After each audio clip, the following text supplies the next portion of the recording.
Tromaville, and welcome to episode 6 of Talkin Troma with your host, me, Zack Bynes, the show where me and a special guest try to save the world from total nuclear annihilation by watching a Troma movie and then pairing it with a non-Troma title for a fantasy double feature. But first, let me introduce my guest. He is a filmmaker, having directed several short films, occupied Cannes with the Troma Team, and worked on Troma's Return to Nuke Em High Series, hashtag Shakespeare's Shitstorm, produced the Troma film Rednecks, and has numerous appearances in several Troma videos. I'd like to introduce to you Bjarni. Thanks for coming on the show, man. Thank you, Zack. And welcome to Tromaville, listeners, all our Toxerinos, our Toxies and Toxettes. So, you are from Iceland. I want to know how a young man from Iceland got into Troma movies.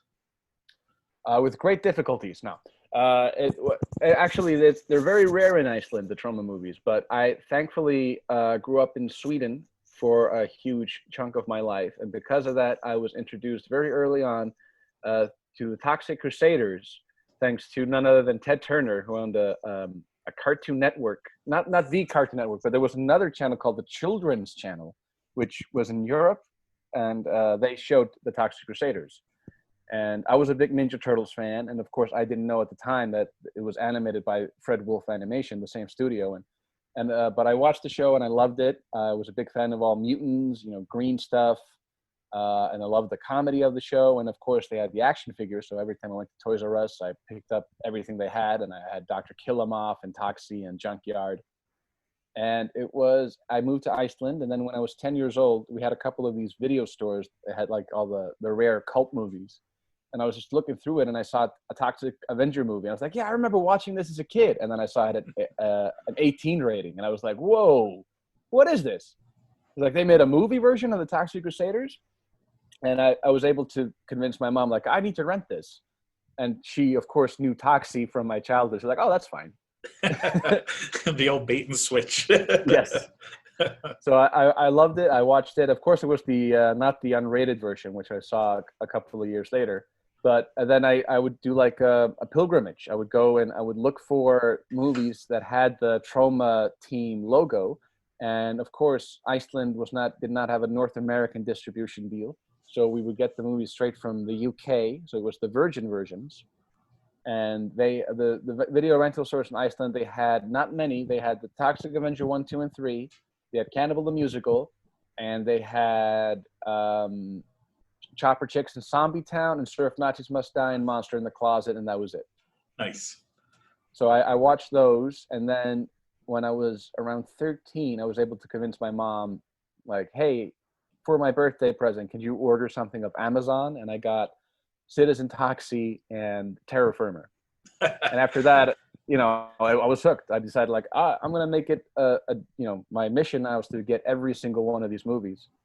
That's awesome. And I remember you from back in the Troma message board days. Liam, who was on the last episode, he also posted on there. You did too. I remember you were the youngest person posting on the message boards back then, but you knew your shit even back then when it came to Tromaville. Yeah, I've been called. Some people have referred to me almost as a human Wikipedia, and I just think it's a little bit of autism, if anything, because I'm not a smart guy, but I obsess over certain things. Maybe it's mean to call it autism because I don't think I've actually been diagnosed, but.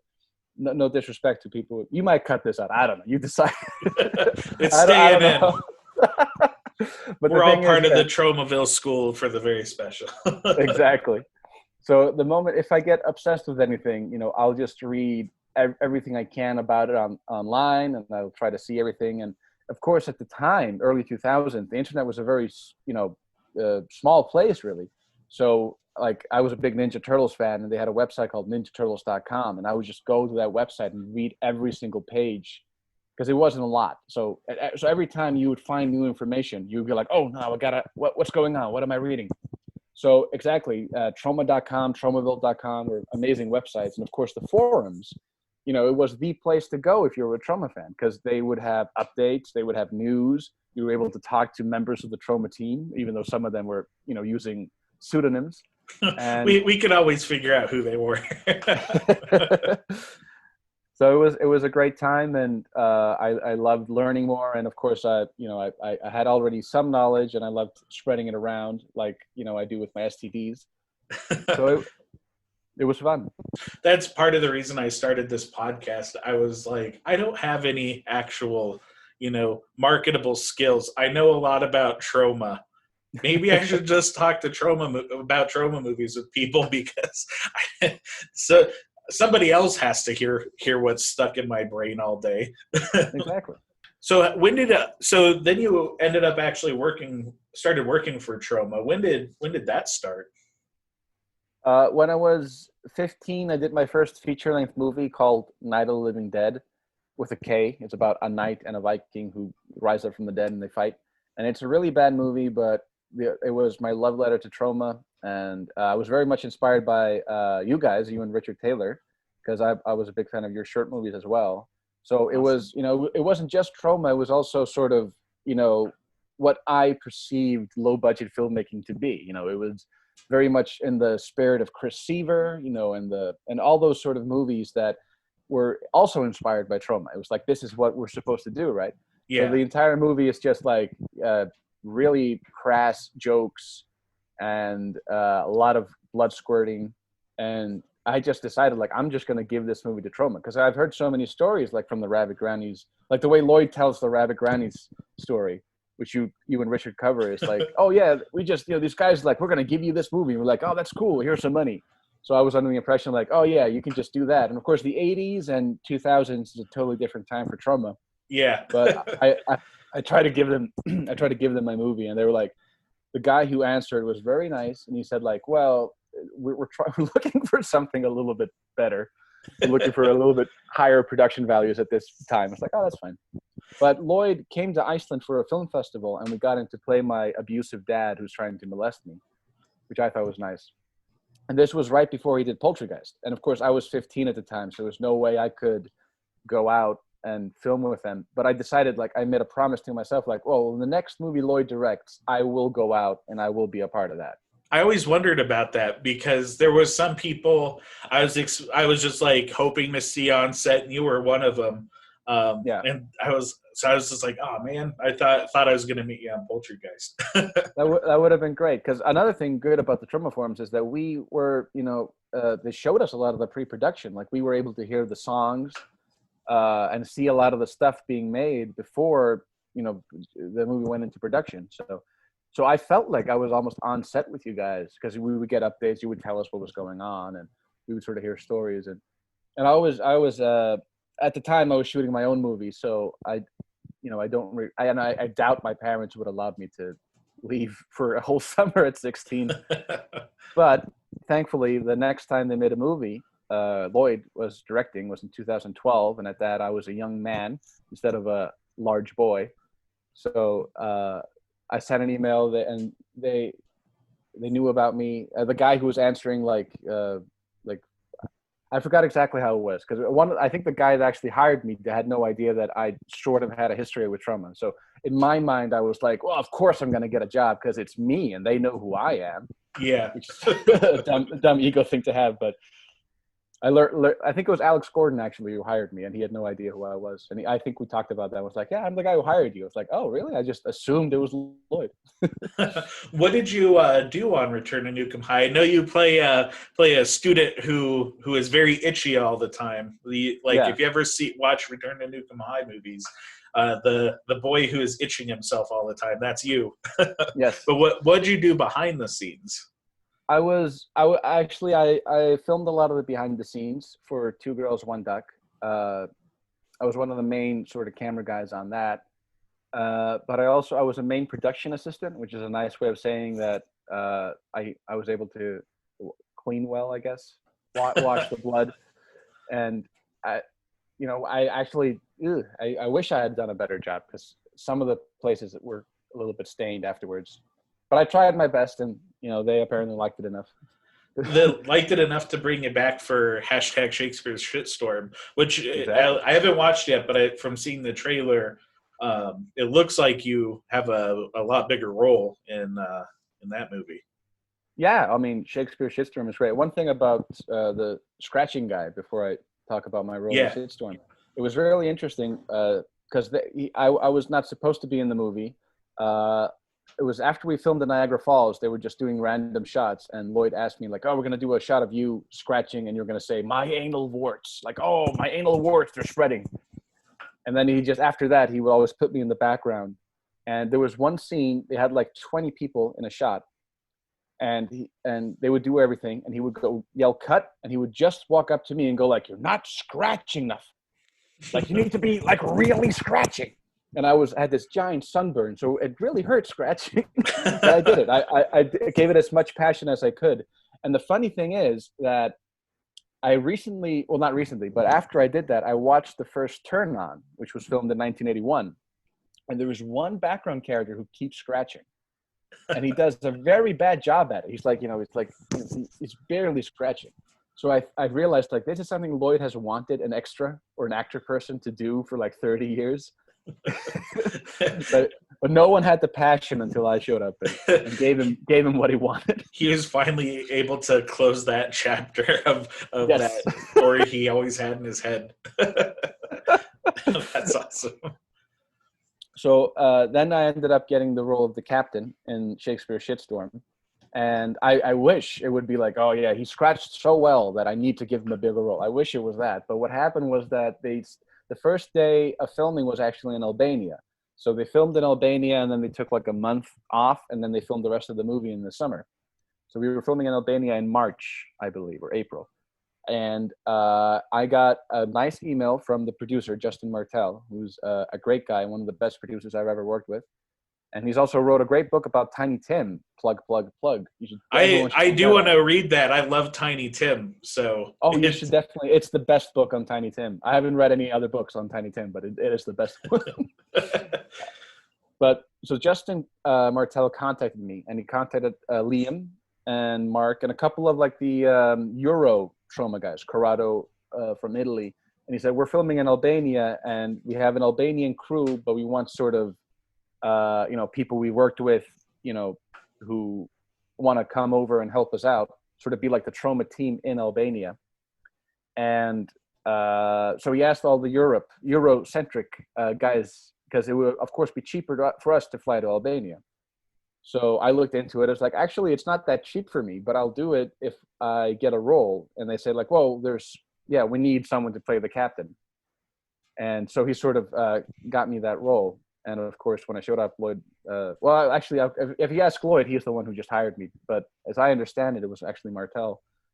But when we show up there, Lloyd was it's me and Mark Finch. I don't know if you know him. I call him Hollywood Mark. He's a British guy who plays with me.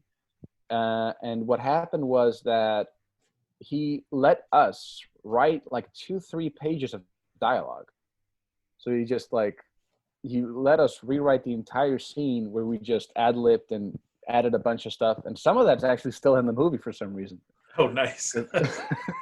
So we had we created these characters, because this captain wasn't really a character or anything. He was just like a guy in charge of the ship. It was like, oh, since we're doing this, and why not just spice it up? So we sort of played like me and the boatswain, played by Mark Finch, were sort of like these bitter lovers almost. Like, we're sort of angry with each other, but we're also sort of obviously, making love behind the scenes or whatever. And I had a line of dialogue that I used to be in Iraq. I've seen worse shitstorms than this. I was in Iraq, and they kept that in the movie. And then I die. I get a swordfish through the eye, which was created by Eric Fox, who worked on Sharknado. And when we did that scene, I yelled out, "It's Iraq all over again!" And that's in the movie. So I loved that, and I loved, I've done a couple of movies. I think this might have been my biggest role outside of short movies and my own. So I'm really proud of it. And I kept hearing I didn't go to the test screenings, but I kept hearing from people like, oh, people really like the captain and the boatswain. They really like those characters. That's awesome. I can't wait to see it. I'm eagerly awaiting when I can go see it with a group of people. I haven't bought any of those online tickets yet. It just doesn't feel right. I gotta see it with a crowd. It has to be a crowd, exactly. Because I went to see Fantasia. I went to some of the film festivals for Return to Nuke Em High, and that I can't imagine seeing those movies any other way. Yeah.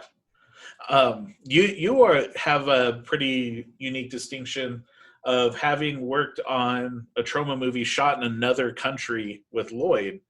Like that hasn't happened very often. What's the difference? Is there a difference when shooting a Troma movie stateside as opposed to on a boat in Albania with Lloyd? Or is it pretty much the same thing but with translators? I would say there's a distinct difference. The difference being that Lloyd is more, because we're filming on a boat, we're filming in another country, so he's more sort of he's of course the director, he's the figurehead, but he sort of allows the production team more leeway. It's like, oh wait, this is your, like, what are we doing? How are we doing it? And it's the first time he's filmed on a boat since The Final Countdown with Martin Sheen, which was in 1980. And this is the first time he's directed a Troma movie in another country since Toxic Avenger Part 2. Yeah. Technically Part 3, because they have one shot in Japan. Yeah. So he was I would say, of course people have this image of him being like very hectic and angry, and I would say he was very calm on the both movies I worked on. Of course, he's a little bit older now, but he was definitely he was more willing to let people do their thing. Not that he's obviously he's always very open to people doing their own thing as well, and but you don't get the asshole time Lloyd as much. No, exactly. It's because you can't really how can you be sure if it's asshole time or not? Maybe we do have to wait until blah blah blah. So it's he's more open to if they say we have to do it like this, I guess we have to. But when he's stateside, he knows when people are pretending to work, and he will call you out on it. I was always wondering about that. Just having seen Lloyd in so many different scenarios, and it's almost like a kid when he knows like mom and dad are around. Yeah. You could tell he's being on his best behavior, and it's I wonder if he's like that when he's shooting overseas, but that's kind of funny. that seems to be the case on there. It does, yeah. Because what I've heard from, of course, Toxic Avenger 2, he was, of course, very sort of, you have to be open to the culture and be respectful, and so he definitely was, very respectful to the Albanian culture, and Well, that's something I don't think a lot of people realize when you watch a Troma movie, how much of just a citizen of the world Lloyd is. He speaks fluent French and just bits and pieces of tons of other languages, and he knows his shit when he's in other cultures, and it always blows my mind just seeing that side of him. Yes, he speaks fluent Mandarin as well. And a Finnish friend of mine, a guy I met during the Finnish Film Festival when they were showing Return to Nuke Em High Volume 1, he actually was in New York when we were filming Shakespeare Shitstorm. And this is years afterwards. And he was an extra in one of the scenes. And when Lloyd met him, not only did he remember him, he also remembered where he met him. And he kept saying thank you in Finnish, kiitos. Every time he tells him, he's oh, kiitos, kiitos. So he like I said, he knows at least one word in every language, and he'll use them. Yeah, for sure. And so not only have you worked on some of Lloyd's movies, but you also produced the movie Rednecks with John Birmingham. And I know you have a special thanks in Crazy Animal. Why don't you talk a little bit about that as well? John Birmingham is a great auteur, I think. A Crazy Animal is an amazing movie, which he made with Troma. And I was a post-production advisor on that. And he sort of sent me the movie and it's Troma's going to release this. I'm not sure if it's finished. Can you watch it and give me some advice? And it was me and Jimu Adamson, who you might also remember from the Troma forums. Yes. He asked both of us to be post-production advisors, and we watched it. We gave him some notes, and then he answered, you know what? I think I'm fine with the way it is. It was all right. Well, it's funny because I think before you saw it, Crazy Animal had a secret screening at Troma Dance one of the years I was there. So we all watched it at the Troma house. and I think he called up the house, like, hey, I had the house number, and was asking for notes as well, like as the movie was playing in the background. So it's kind of fun. And what'd you think of it? I thought it was pretty funny. I'm trying to remember, because it was also a night of hard drinking in Salt Lake City, Utah, or Park City, Utah, in the bitter cold. But it was like a fun party movie. So it's actually for sure. That'll definitely be one that gets talked about at some point on the show for sure. Maybe even bring John on to talk about his movies. But it's a really nice rape revenge fantasy thing, sort of. Right, perfect to have Ron Jeremy in a rape revenge movie. and what's good too is that Ron Jeremy plays like the super wholesome Christian father figure, just like he is in real life. Well, it's sort of like what he is in Citizen Taxi. I always love that when you take the sort of quote unquote degenerate people and have them play like the super wholesome. And then he's God in is he God in Nuke Em High? Return to Nuke Em High. Yeah. Yeah. So I knew John Birmingham since Crazy Animal, and I do think he might have been on the Troma forums. I don't know exactly how I got to know him. I think it was through MySpace, but I guess he could have also had an account. I don't know. He barely posted if he did. But I don't remember if he was. I mean, maybe he was after Crazy Animal went to Troma Dance, but I don't really remember. He definitely wasn't active if he was on there. But it might have been like 2-3 posts like, hey, my movie's out, something like that. Yeah, he wasn't one of the dirty dozen, that's for sure. No. So I told him, I love Crazy Animal, and I told him, if you ever do another movie, like, hit me up. I'll audition for it just through whatever, and I'll fly out.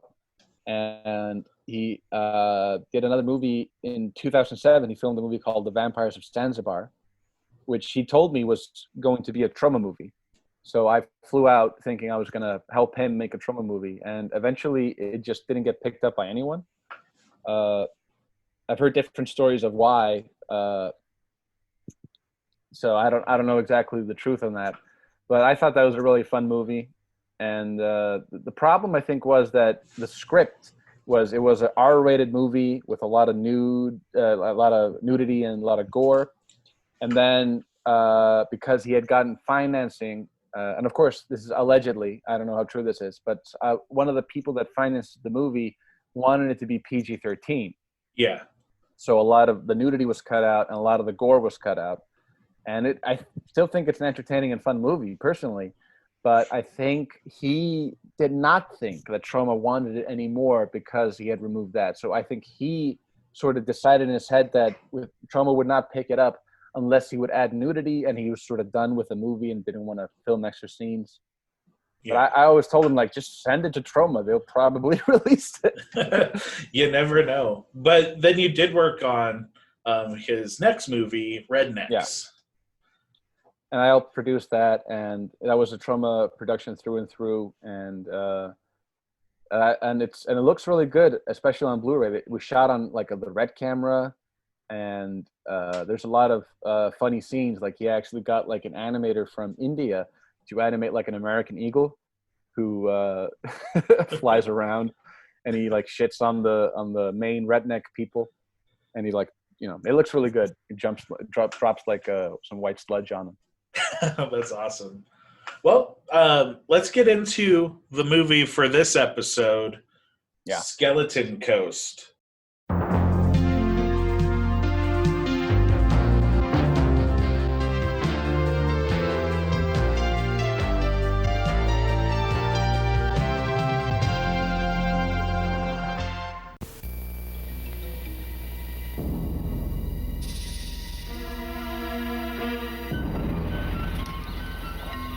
In war-torn Africa, no one knows what will happen next.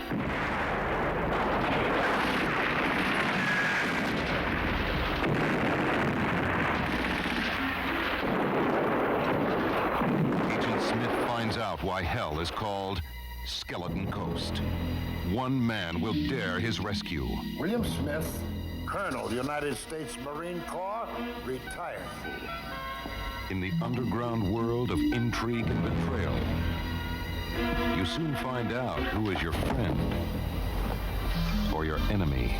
Colonel Smith puts together an army of 7 mercenaries. Rick, the Vietnam vet, a street fighter from Harlem, beautiful and deadly Sam, a Japanese Yakuza, a dishonored British officer, a born-again killer, a Portuguese assassin. Together, they will attempt the impossible.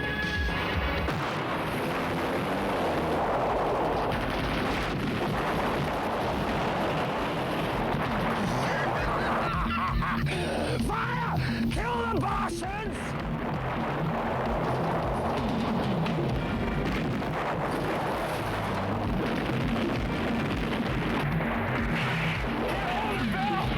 We're going in! Brace yourselves! Brace yourselves! Come on!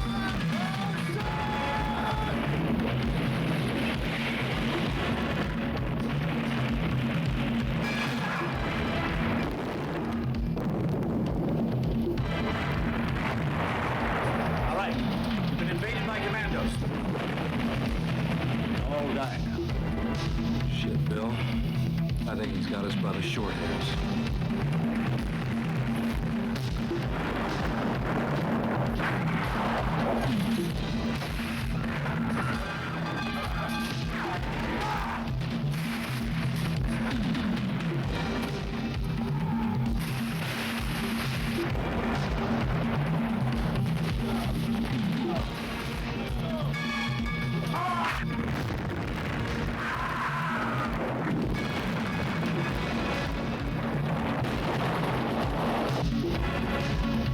Live or die. There is only one way out of the Skeleton Coast.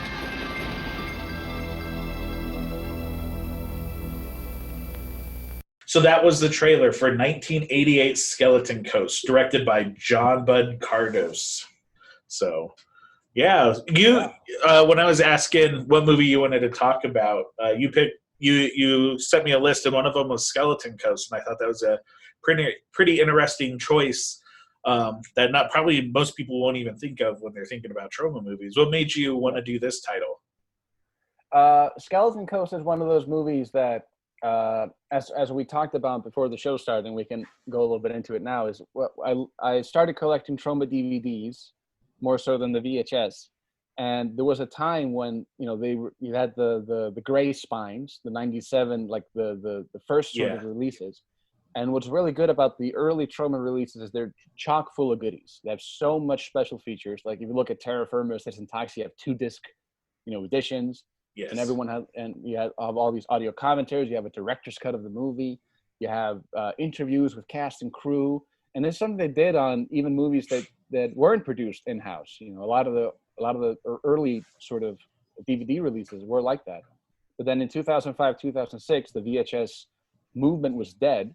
And somewhere, I guess it was Kevin Michaels, or like the guy who was in charge of the Troma Team DVDs, decided well, now we should release everything we have on DVD. And we got a lot of good movies because of that, such as the Dustin Hoffman film and the, what's it called again? Mad Against Millions. Yes. And all those movies. But as we discussed, because they were released en masse, there was very little work put into them. So you had the only special features you would have would always be like the cannibal lesbian hoedown. Cannibal lesbian hoedown. You'd have the Poltergeist trailer, and you would have an introduction by Lloyd and Debbie that was not filmed for this particular DVD. And the Radiation March. And the Radiation March. So that was always it. And of course, I was still buying, at the time, I was still I'm going to buy every single Troma movie. So they were releasing a lot of them. And Skeleton Coast, when that came out, I was like, whoa, hold the phone. Ernest Borgnine is one of my all-time favorite actors. So when I saw he was in a Troma movie, even though it wasn't technically a Troma production, I was like, well, I got to watch this and see this. Yeah. And I fell in love with it. I think it's a really entertaining, well-made 80s action movie. And of course, there are better movies out there, but I was thoroughly entertained throughout the entire thing. And it became one of those movies that I would force my friends to watch. It was I would show them Surf Nazis. I would show them Monster in the Closet, all the classic ones. Yeah. All the Toxies. And of course, at the end, I was like, well, because my friends also loved Ernest Borgnine and Robert Vaughn, who are also in Basketball. That I know we're going to get into double features, but that would be a pretty funny double feature.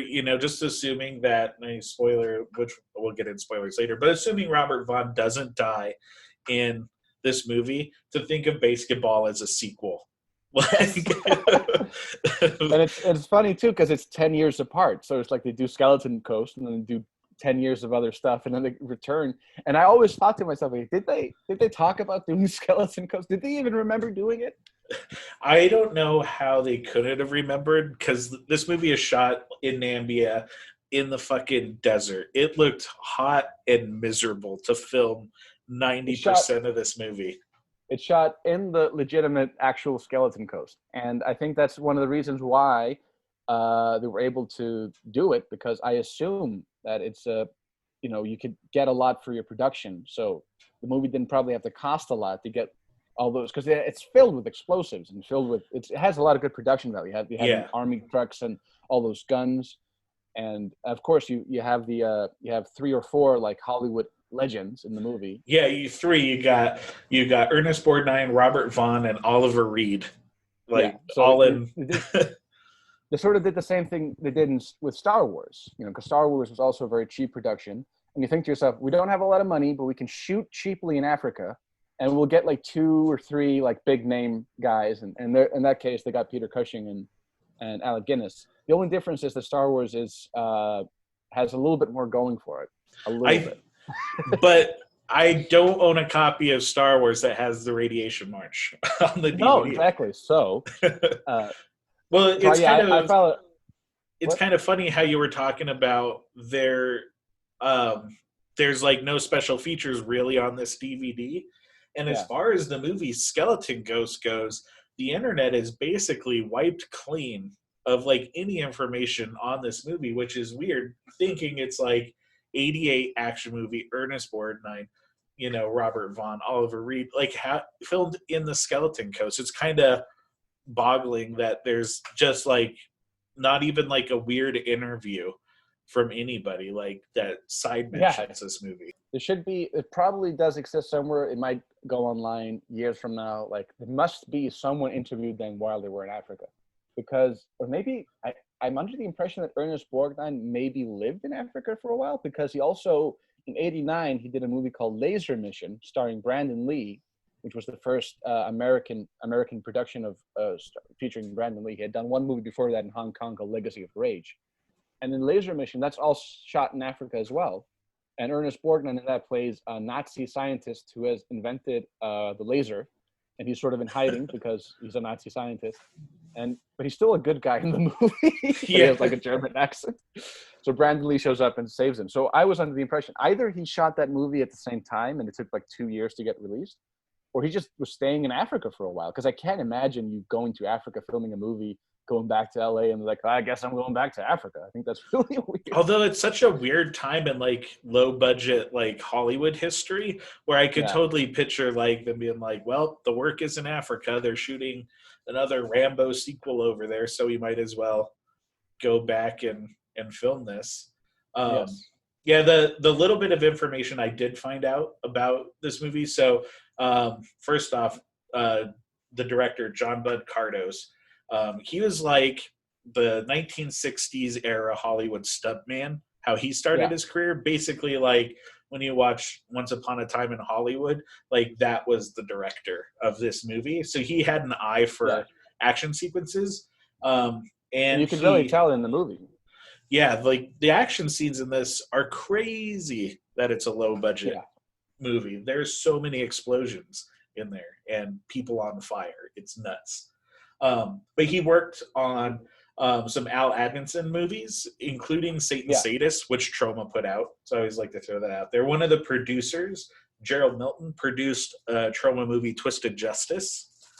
So I thought that was pretty cool. And then apparently Klaus Kinski, Christopher Lee, and Donald Pleasance were all considered for this movie. Obviously had the idea, like we have 3 old people in the script and they're going to be played by some Hollywood quote unquote, like, legends, these guys that still need work because they're old. So they will say yes, even though the money's not that much, but they still have that star status, Yeah. Start.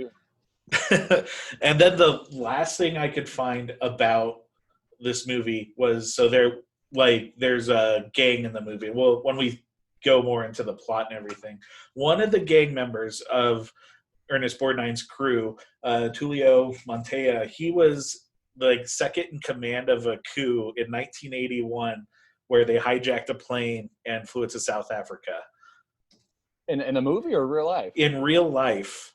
Damn. I had no idea. So yeah, the actual like facts about this movie are like the director was a stuntman and one of the actors, failed a coup in 1981 and flew to South Africa in a hijacked airplane. So he just lived in South Africa since and starred in this movie. Yeah, well, which is funny because I was like, wait a minute, in 81, so that means the coup already failed. Whatever jail time or not jail time would have happened. And he's like, I guess I'm going to go be in this Ernest Borgnine movie. So yeah, like you said, there's very little on it online. And as I understand it, and of course, this is just me sort of trying to find patterns and understand how this happened, is that this movie was produced by Silver Tree Pictures, which is I don't know if they've done anything else. I have it open here. I can look at it. And yeah, they did literally one other movie called Not Another Mistake, starring Richard Norton. And I'm pretty sure they might have just filmed that in Africa as well. But so yeah, it was this very small production company that literally did two movies around the same time. And John Bud Cardos probably knew Troma, because when did they pick up the Al Adamson movies? Because I know Al Adamson, of course, had had his own production and distribution company for a long time in the 60s and 70s. So for a while, those Al Adamson movies, they were there was Dracula versus Frankenstein, Satan's Sadists, Angels, Wild Women, a couple others. Those were probably put out on DVD. I want to say in 2002 to 2004, right in that stretch. But did Troma already have the distribution rights before they released the DVDs? I'm not sure of. I feel like they bought the rights licensed the rights for a bit. I think they owned the rights for some time, and then the time lapse was over, and whoever Al Adamson's partner in crime, who I don't remember the name of right now, because Al Adamson, of course, died in the early 80s. But the guy who was his co-producer, produced all the movies with him, he did a deal with Troma. I don't know when, but I always assumed it was very early on, because I always assumed that John Bud Cardos knew Troma because of the Al Adamson thing. So he thought I can sell this to Troma, because as I understand it, they released it. I've heard it was shown somewhere in 87. I actually can't find any information on that anymore. But Orion did a home video release in 89. But Troma is also listed as being doing a home video release. So what could have happened is that he knew Troma maybe through the Al Adamson producer, either because they were talking about picking up Satan's Sadist or re-releasing it or something. And because of that, he went with it to Troma. And of course, Troma at the time, they did not have a Troma Team video. That started in 95. So what Troma did was they would buy the distribution rights, and then they would find a distributor for you. So with Toxic Avenger 2 was released on VHS by Warner Brothers. And then a bunch under the media label, stuff like that. Yeah.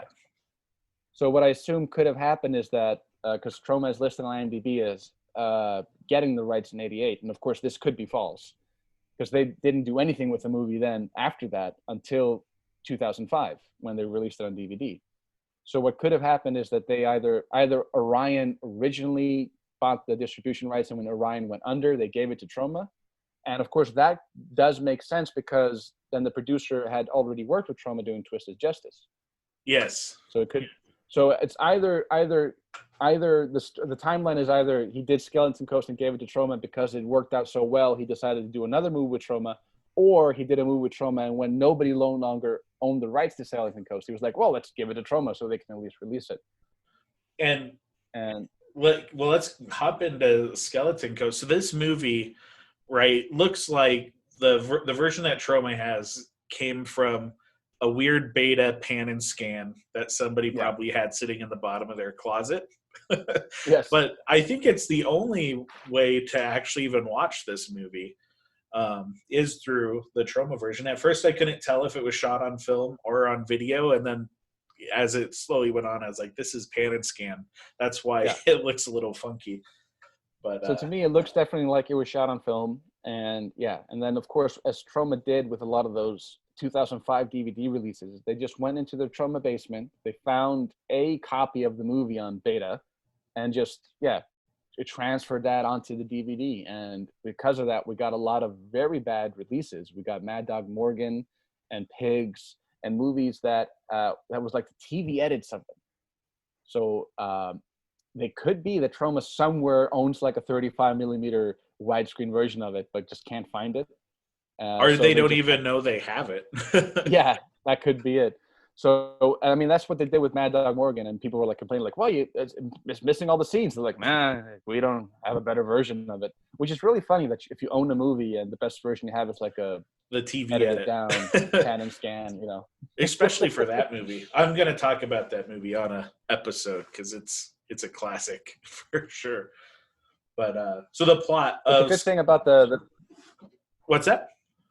I said the good thing about the pan and scan with Skeleton Coast is it doesn't look like it's been edited down. It doesn't look like, you know, scenes have been edited out of the movie. Unlike some of the other DVD transfers at the time, the movie as a narrative, and it makes sense.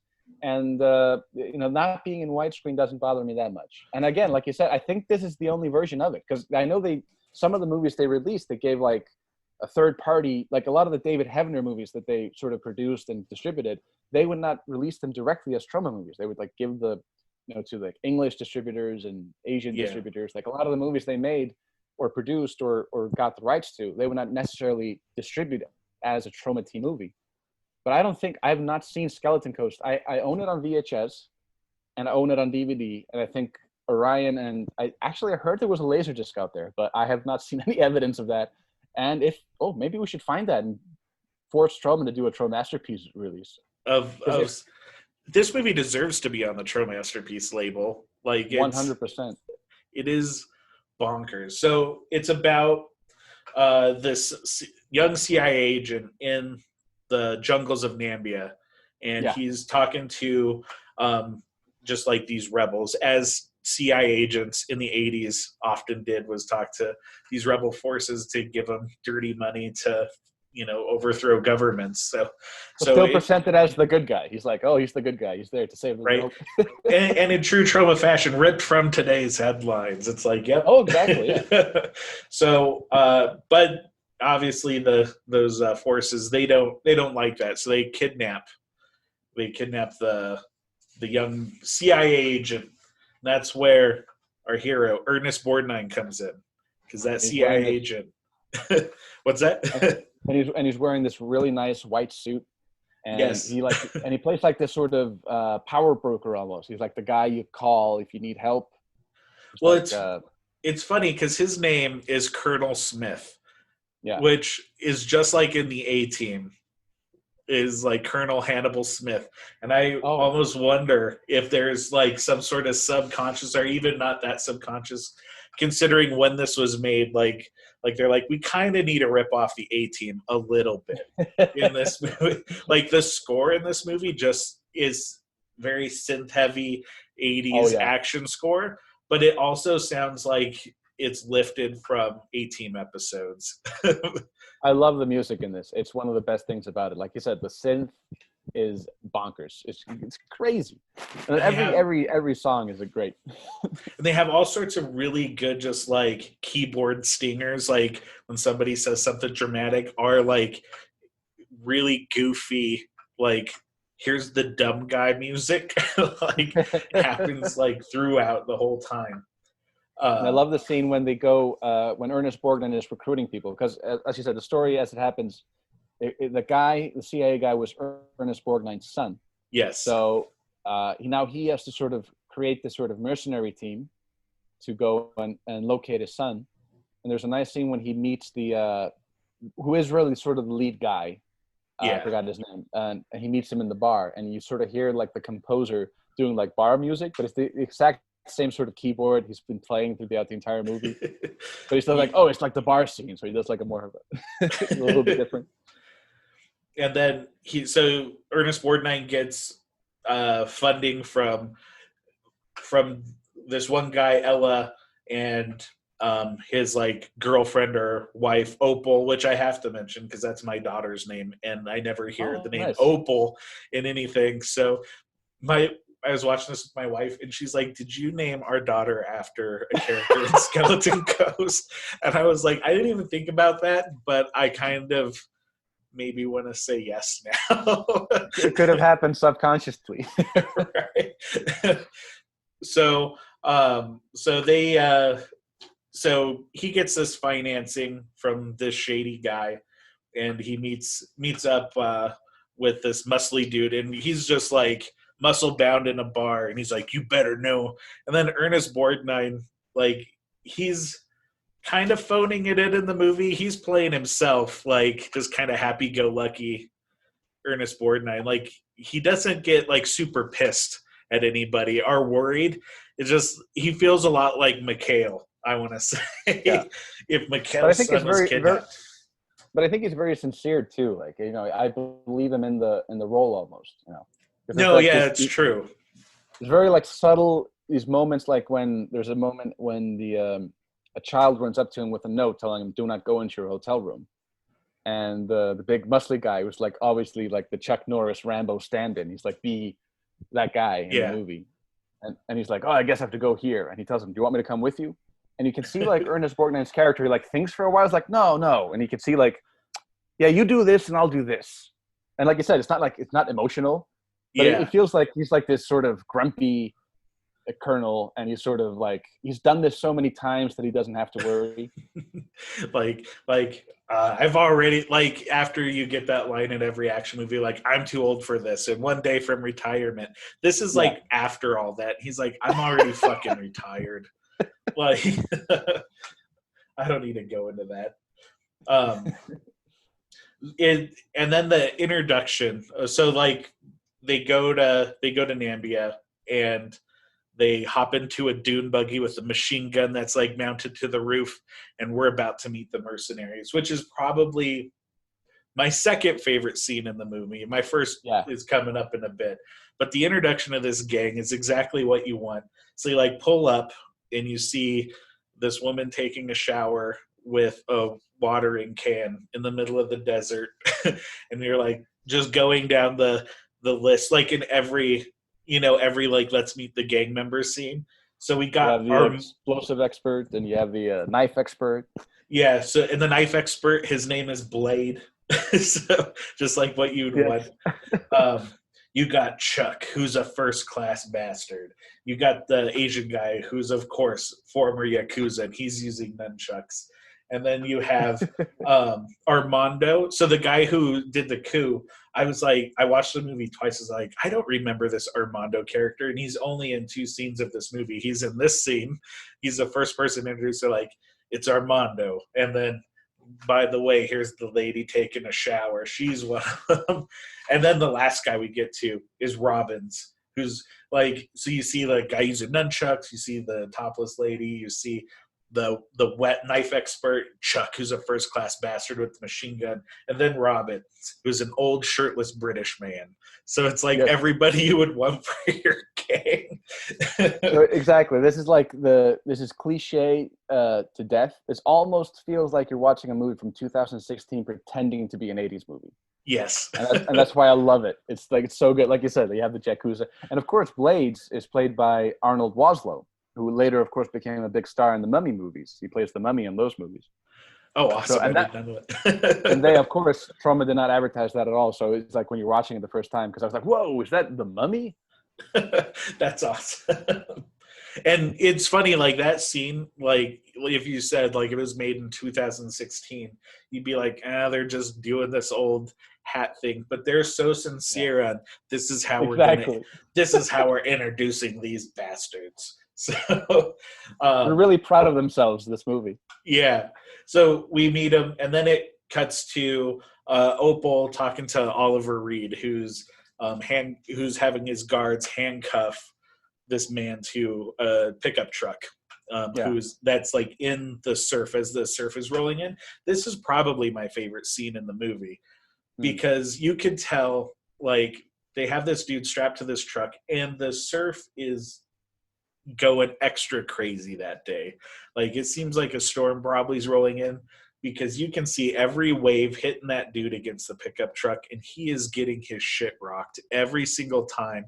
And like, it's like, is that truck gonna flip? It doesn't look safe. Like, no. It's like, is that truck gonna flip over on him? Like he is legit handcuffed to it. And then, you find out that this guy is a diamond smuggler and the captain who's talking to Opal's like, oh yeah, we know he's smuggling diamonds and I'm pissed because he put him in a dog and I'm gonna kill him because he made me kill that dog and I love animals.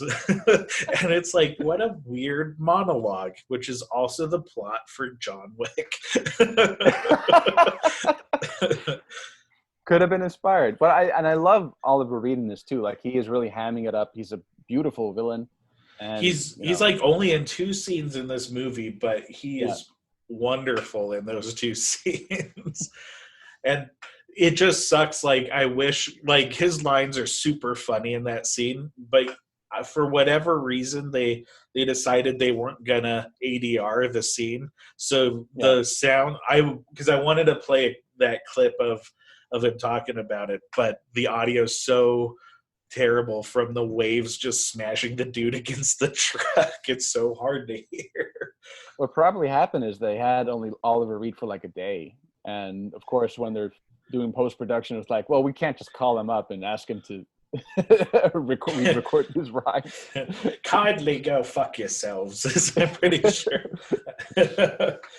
So, because he probably wasn't cheap for those 2 days either. That's probably why they did not have him interact with any other character in the movie. So then, we cut back and to Colonel Smith and all of his crew, and they're like, all right, we're gonna go sneak up to this place, and they hop in 4 of the loudest Jeeps that the Skeleton Coast has to offer. And they go off on their midnight ride, only stopping once for late night coffee and sandwiches. And then that's when we finally see the bad guy of the movie, Robert Vaughn, like in his huge fortress. And he's like kind of like an M. Bison, evil general of like this force. And he's interrogating Colonel Smith's son. And you see him, just going back and forth with him all the time, giving him an ultimatum, like, you better tell me what you want or I'm going to keep torturing you, basically.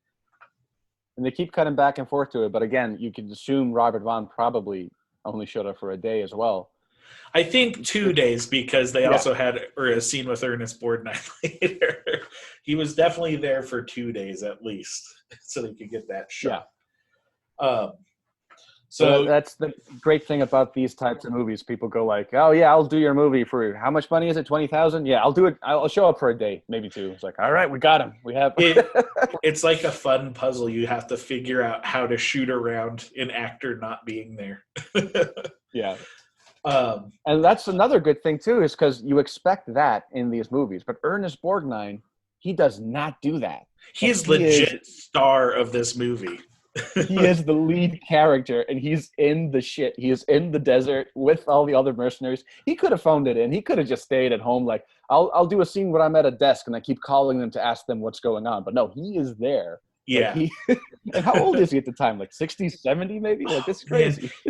And like we said a little earlier, it looks hot as fuck in that desert. Yeah. And I'm just picturing you got this old man who's not in the best shape of his life anymore, running on these sand dunes, probably in like 100-degree weather. It looked miserable to film just for how hot and sandy it was. But it also looks great. Like the vistas, like it's a beautiful location. Yeah. And not many. I mean, and I don't. Of course, a couple other movies are shot there, but I know Mad Max 4, Fury Road, they filmed there. So obviously, George Miller and others are like, oh, this is beautiful. This is the place to shoot. And I don't remember. I mean, that's the only movie I know that's actually called Skeleton Coast. Of course, Laser Mission filmed there as well. But again, it's like they really utilized the location, and I feel like it's something that like. Well, maybe this is something that, like you said, it's ripped from the headlines. Maybe they really wanted to do a movie about, what's going on in Africa. But to me, it feels like, oh, I know a guy who lives there, and we can film for cheap. We can get these guys. It sort of like fell. I assume it sort of fell up into like, oh, we can do this and this and this, and if we do it over here, it's cheap. Yeah. But they really utilized the story is really well written. Like you said, it has a lot of social commentary about things that are actually happening. And very similar to what James Cameron did with the Rambo movies and the Cannon did with the Mission in Action movies. Obviously, they sort of create this narrative that foreign interference is okay. It was a very conservative viewpoint at the time. But I don't view that as necessarily, I don't think it's pro-U.S. propaganda in the same way one can argue that. Like Rambo is. Yeah. Because in that movie, it's sort of like, oh, Rambo can do no wrong. But in this one, it's sort of because they don't really focus too much on Ernest Borgnine's CIA son necessarily. The movie is more about a father trying to get his son, which again is sort of the plot. There's a movie, I forgot the name of it, but there is literally a movie, Stolen Valor? There's a movie about a dad who gets a mercenary team to go to Vietnam to find his missing son. So they could have been inspired by that. But I do like these sort of movies where, you're going in to get someone. And obviously that was popular enough that they were like, oh, let's just make our own. And we can do it in Africa.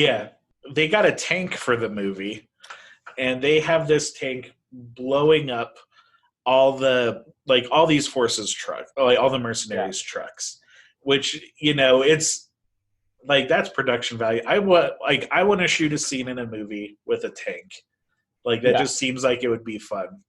And they have this thing blowing everybody up, and it's the only other time you see Armando in this movie is when he dies in this scene. And you don't even see him die, they just say Armando died. So who knows? But Chuck the badass, he gets caught on fire. There's a few people who get caught on fire in this movie. And so, and from Return to Nuke Em High, you see yourself itching as a man on fire runs down the steps. That's not like an easy, flippant stunt to do. Like that's probably one of the most dangerous stunts in like any type of filming. I learned a lot from working on Return to Nuke Em High. Stuff that, when after you hear it, you go like, oh, actually that does make sense. I can't believe I didn't know that before. But like one thing you can't do while you're doing a full body burn is you can't breathe. You have to like hold your breath the entire time, because if you breathe, you just get fumes, toxic fumes, and you die. So it becomes very impressive, especially when you watch these 80s movies because you see these guys flailing around for what looks like almost an eternity. So you're like, ooh, you have to hold your breath in. So it's really amazing. And yeah, when they did the fire stunt, I'm sitting there a couple of feet away, but I felt like I was on fire because it's so hot. So, just imagining shooting in the desert. Like, it doesn't matter if you're not on fire, you're still going to feel the burn. So it's amazing that they did that. And like you said, it happens very early on. They go on the mission. And it's also, it's almost, the writing is good because this is something Chekhov brought up. Anton Chekhov, of course, brought up the famous Chekhov's gun, which is something people talk about. You learn it in film school. It's like, if you mention a gun in the first act, make sure you use it in the third act. Yes. And in the first act of the movie, the Rambo guy, I forgot his name, Chuck, he tells Ernest Borgnine, we should have 4 cars. We should have 4 cars. Like, what? Well, we're only 8 people. It's like, yeah, but if one of them blows up, So they say very early on, they basically say like, yeah, a couple of cars are going to blow up in this movie. Don't worry about it. And a little earlier on too, when they're like going through the desert, they're like, look at an airplane. All right, let's keep going. So now that all their trucks are blown up and Armando's dead, they have to go off on foot. And they're like, hey, remember that airplane that we just saw in the middle of the desert? And so then they go to do a remake of Flight of the Phoenix, where they're like, go resurrect this airplane that's in the middle of the desert, only to find out that it's being ran by this like diamond smuggler cartel. And the interaction between Ernest Borgnine and like the lead guy of the diamond smugglers is pretty funny. Like those two guys together have probably some of the best chemistry back and forth in the entire film. So yeah, you have and the diamond smuggling is of course another issue that's ripped straight from the headlines. This was a problem still, I think, going on. I mean, they did another movie on it with Leonardo DiCaprio. Was it Blood Diamonds or something? Yeah, Leonardo DiCaprio, South Africa. And you might remember Leonardo DiCaprio. He played the penis monster in Romeo and Juliet. So. Exactly. Yeah. So there's a connection there.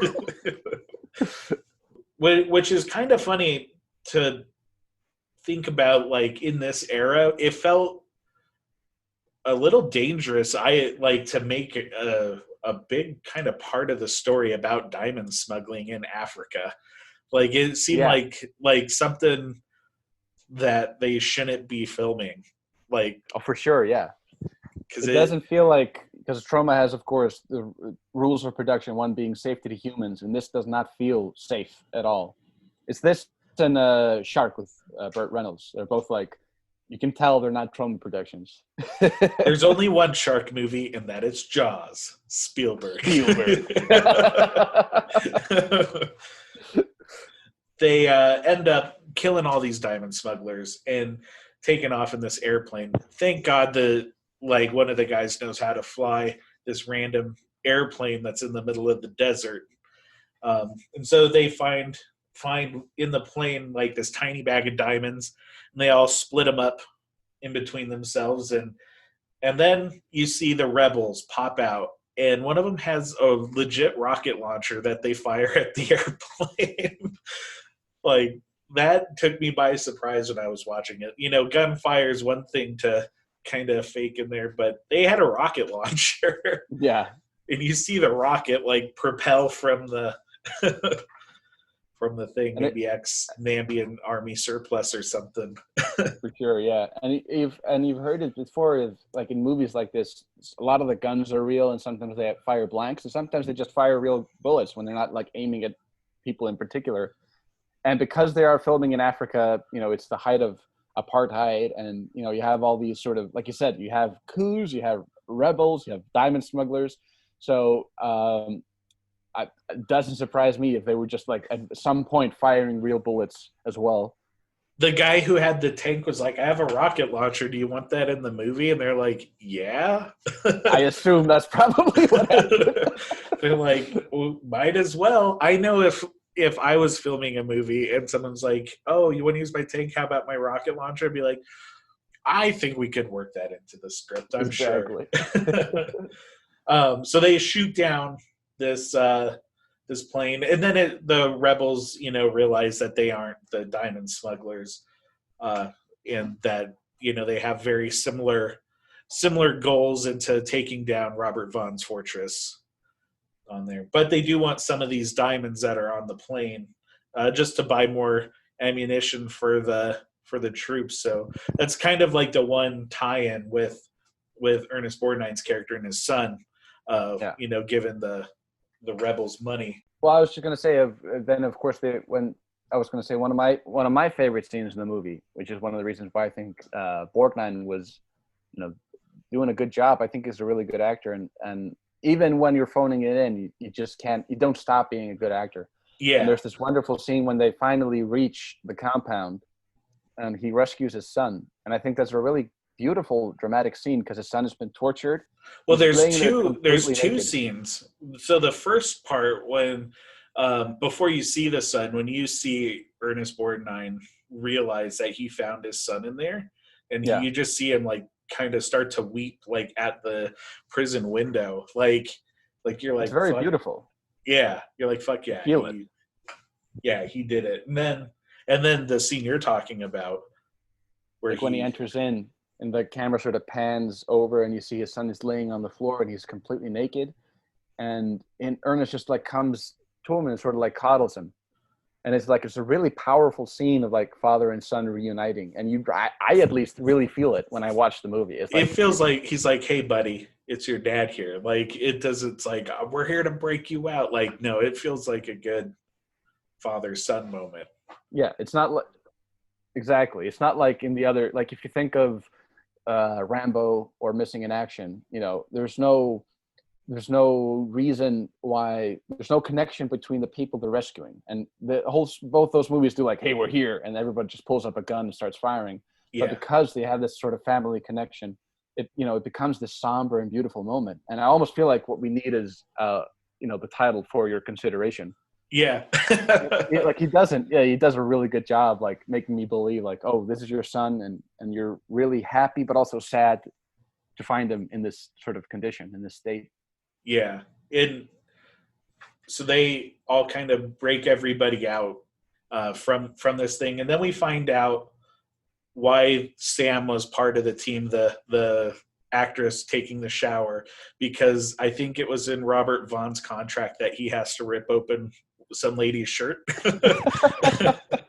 Like, it's kind of funny. You see the whole rest of the team and they're like all badasses, and for whatever reason they do not give her anything to do other than in the scene they're like, you're gonna get kidnapped and Robert Vaughn is gonna rip your shirt open and then you're gonna go hide. Yeah. But and it's sort of like this trope that you don't see in movies today anymore because of sort of like this resurgence almost of women's lib.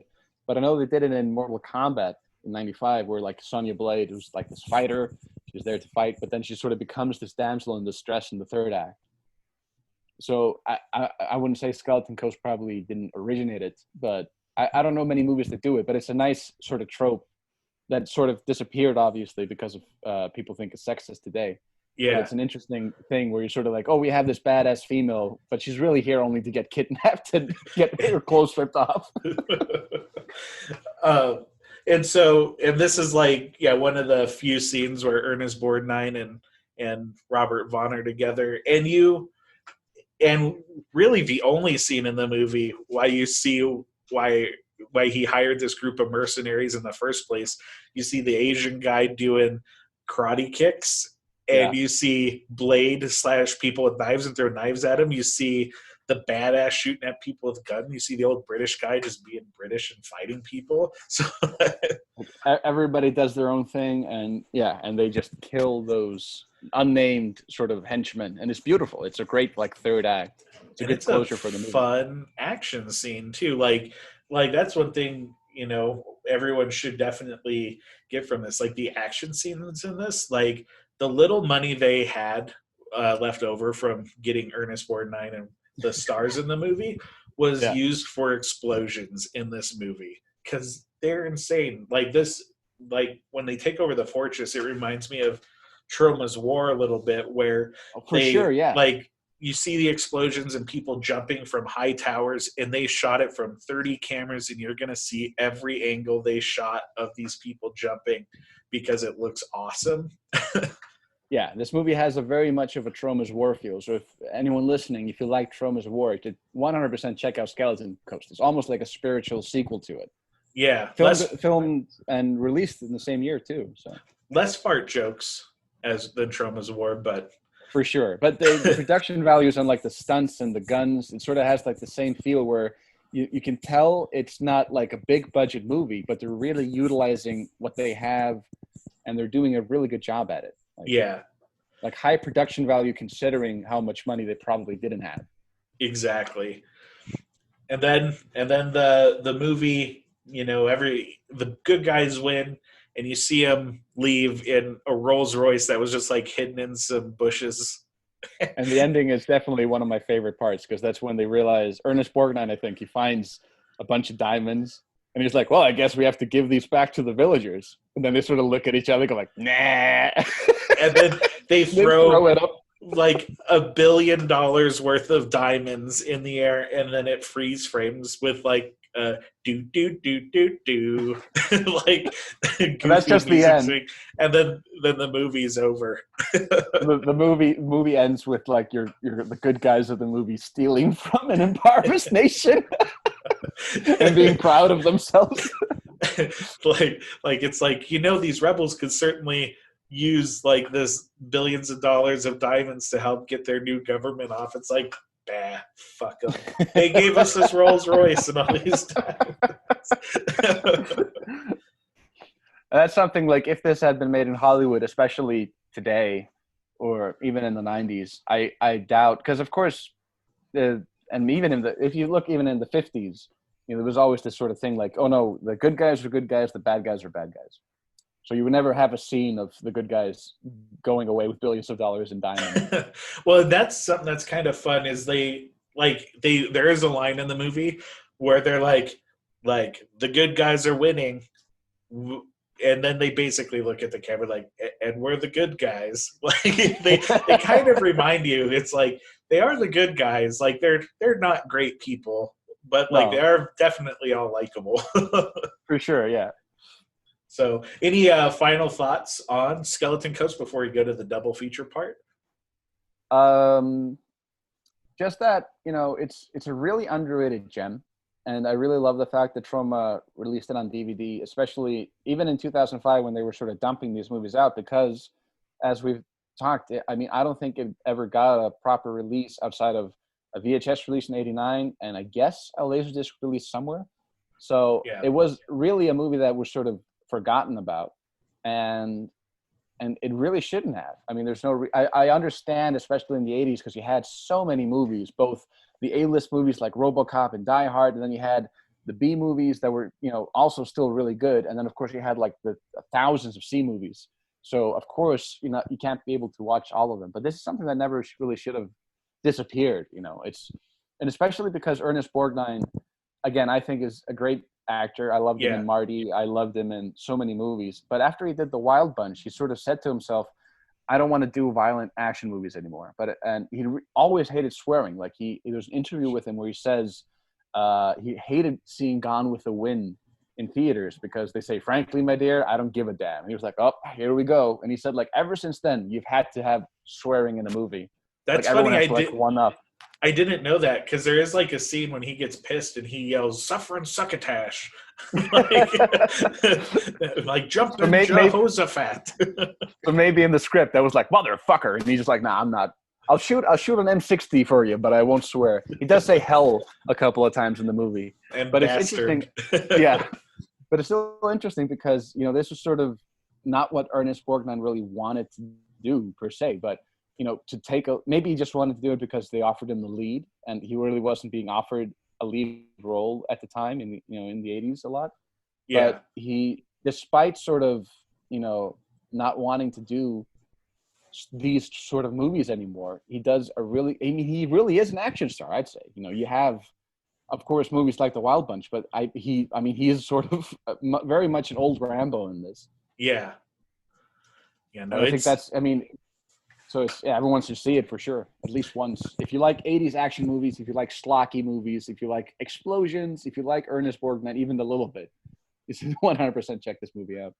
I would hope that one of like these like retro boutique Blu-ray labels would think about this movie like maybe like a Severin or something like that, a Code Red, to pick this one up and just clean it up and like find some of these actors if they're still around to talk about this movie. Like there's interesting stories about making this movie that no one has heard that definitely need to get told. So, but check out the movie. There's a DVD. I think it's out of print, but you can still find them on eBay every once in a while. It's on Troma now. So watch.troma.com. You can watch it on there. All right. And for years, it was for free on YouTube, too. I don't think it is anymore. But Troma now, it's only $5.99 a month. First month free. They should give us a free month for plugging in. That'll never happen. All right. So it's Skeleton Coast night at Bjarni's movie theater. What is the other movie that you picked for this double feature? The other movie I picked is the movie that I felt that this movie was emulating a lot, even though I don't think it was on purpose, and that is The Dirty Dozen.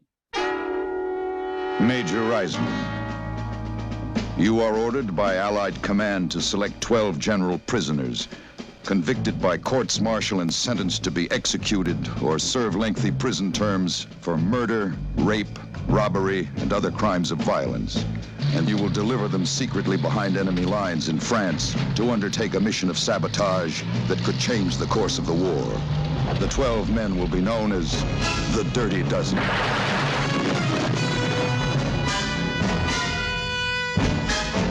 Lee Marvin as Major John Reisman. There's a little of Major Reisman in every man, says Marvin. Tough and unyielding, yet compassionate. I think it's the best role I've ever been asked to play. You've all volunteered for a mission which gives you just 3 ways to go.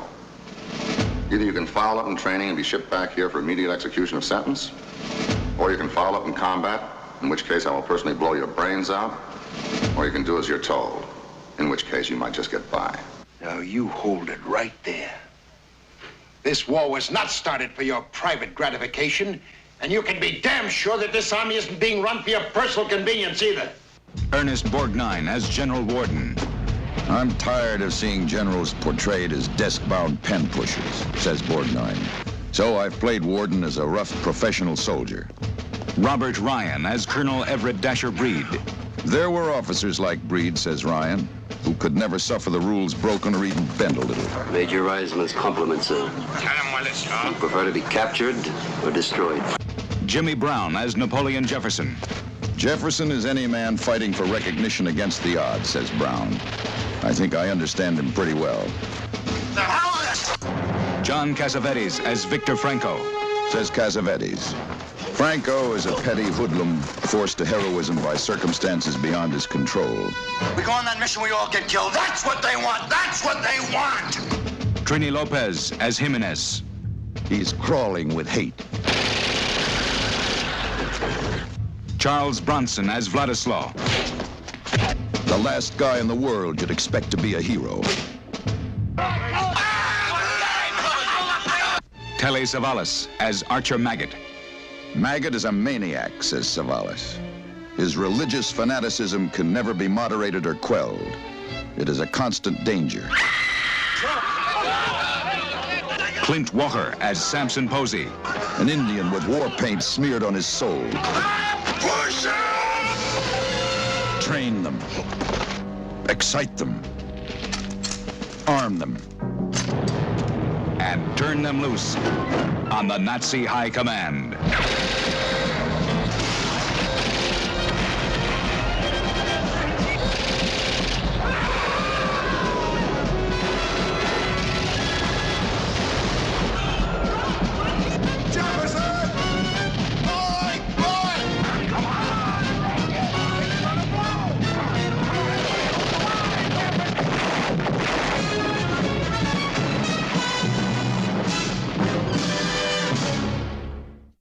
The Dirty Dozen is, of course, a classic 1967 action feature. It's set in World War II. It's about, based on a real story about people that sort of were sent to either get hanged or long prison sentences for different things. Some of them were murder, rape, leaving the army. And Lee Marvin is sort of tasked to take these 13 individuals, turn them into a fighting force, and then literally send them to their deaths. Like, they have the suicide mission and they need someone to do it. So they're going to send like the worst soldiers they have, and he has to train them. And it's a really good movie because it's like 3 hours long. And like the first half is just them training. And then you like really get to know the characters, and it has a giant good cast. You have Charles Bronson, you have Clint Walker, you have all these guys, Trini Lopez, and you really get to know them, and they develop the characters, and then suddenly you realize, oh shit, they're all going to go on a suicide mission. And then very similar to actually the guy who did the coup in this one, who sort of disappears, Trini Lopez, he left production of Dirty Dozen. But what we got out of it is when they do the parachute landing, which they've practiced, they go like, hey, where's Trini Lopez's character? And they go like, oh, he broke his neck on the landing. And that really hits you like, oh shit, like, we don't know who's going to survive. Like, everyone can die. And maybe that was a tribute to Dirty Dozen when they did it in Skeleton Coast, or maybe he also just left production, or maybe for legal reasons. So that's a nice like way to do it. Like, and of course, Ernest Borgnine is also in the Dirty Dozen. he plays like the general in that. And of course, he doesn't go actually in the war, but he's a major role in that. So it's a nice Ernest Borgnine double feature about mercenaries, getting killed. So here's some other Troma connections I found with the Dirty Dozen.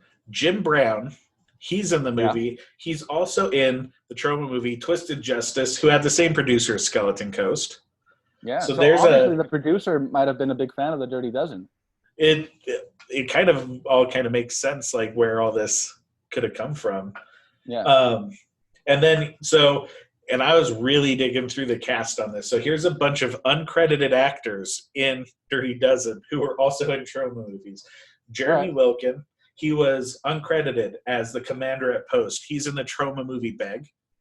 Nice. Richard Marner, he's an uncredited German sentry. He's in the movie Last Horror Film. Nice. And Alan, and here's one of the coolest ones, Alan Harris. He's an uncredited soldier, and he's in Squeeze Play. Hi. So it's funny to think about that. Someone a lot of Dirty Dozen connections. That's great. Yeah. So for my double feature, I thought I would make it a John Bud Cardos night, and I'm going to go with 1977, Kingdom of the Spiders. An unknown species of horror is born as science fiction becomes science fact. If you find any problems out there, go to the place. Just keep it to yourself. He's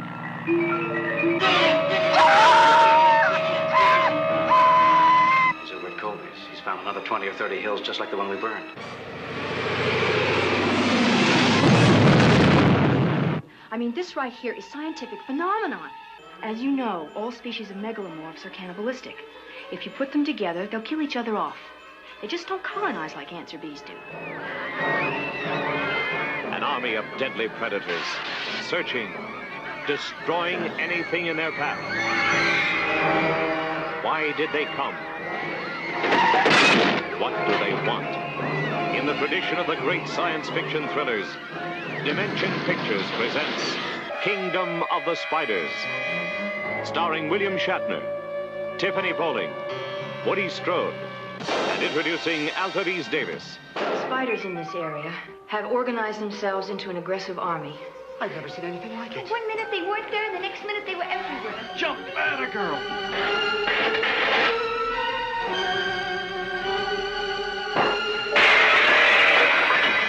Listen, there's thousands of them out there. We'll never make it. Why haven't we heard from the sheriff? He must know we're trapped in here. I'm telling you, I don't think we should chance it.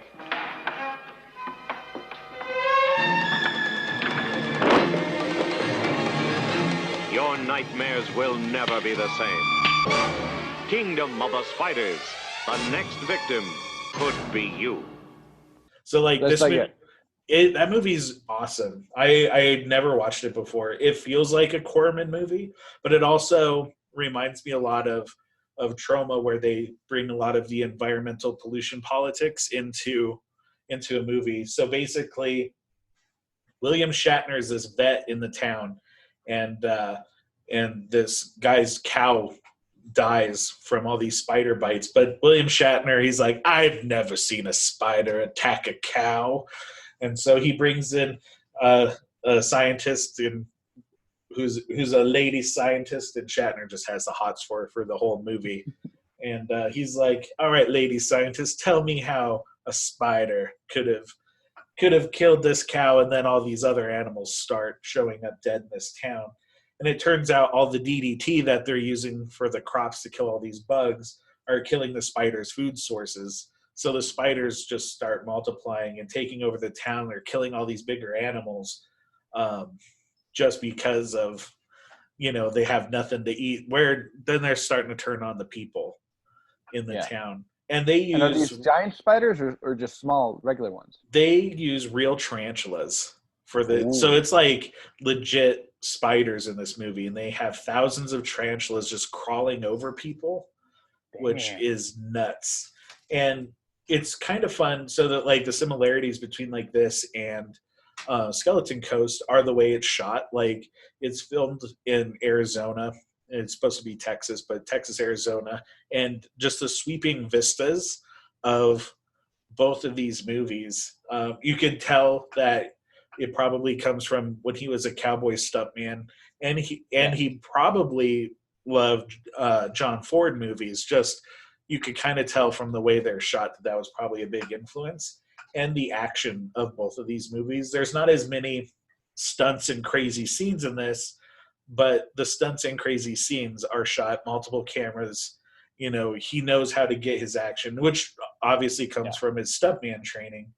And then Ernest Borgnine and William Shatner just feel like they're the cowboy who rode into town who you can't tell them how to do their mission. Like they know what's going on, even though William Shatner is like a vet who's there. I think Riff Tracks did something which is, you know, kind of a disservice a little bit to Kingdom of Spiders, because it's actually a really good movie. I was expecting it to be, you know, a fun bad sci-fi movie, but it was like I had a good time with the entire thing. A couple of Troma connections I found with that. So the writer, Alan Caillou, he acted in the Troma movie Beyond Evil. And then one of the actors in this, Ho Cowell, he acted in a few Troma movies, The Media Madman, Merchants of Death, and Wizards of the Demon Sword. And of course, Wizards of the Demon Sword also has a connection with Al Adamson, because Russ Tamblyn is in that, and he was in a lot of the Al Adamson movies. He was in Satan's Sadists and Angel's Wild Women. Yeah. It all comes back around. So. He's also in Dracula versus Frankenstein, when I think about it. Because originally Dracula versus Frankenstein was this, when they started filming that, it was supposed to be a sequel to Satan's Sadists.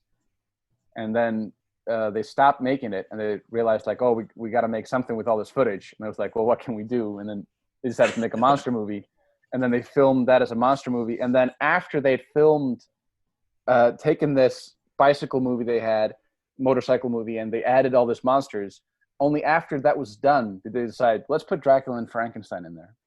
I want to try to collect all those Troma Al Adamson movies now that Severin put out that box set. I have a couple of them, but they're out of print, so like the price on those is kind of nuts. But I've noticed the price has gone down a little bit because everyone's buying these Blu-ray sets and probably selling their old ones off. So, you think the transfer is better on the new ones? Oh yeah, they transferred from the negatives. The set definitely seems like it's worth getting, and there's like a documentary about Al Adamson, but they don't have the radiation march on any of those Blu-rays. So, how am I supposed to know that if pollution levels rise, then children won't? So, well, cool. I think that about wraps it up on this episode. Yeah. Where can people follow you on the socials, and what should they be looking out next from you? I have an Instagram. It's Bjarni GMM. I'm on Twitter as Bjarni Gautur.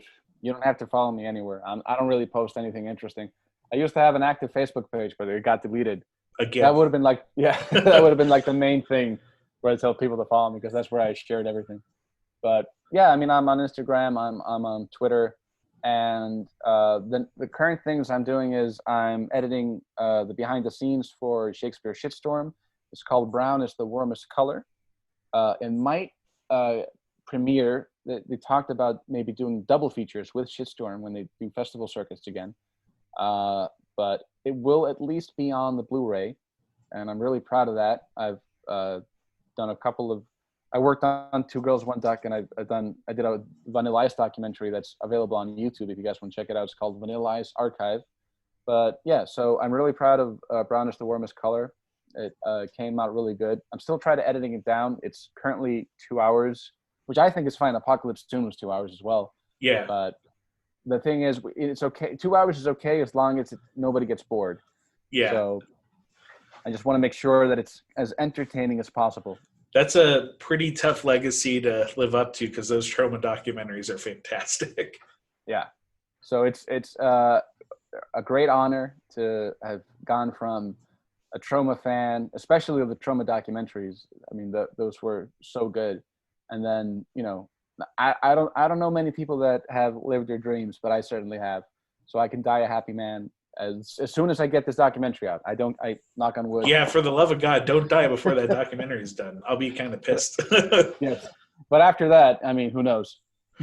Sounds good. Well, and as for me, you can follow me on Twitter and Instagram at Lego Larry. You can follow the podcast on Twitter at Talkin Troma. And as always, stay traumatized. Troma.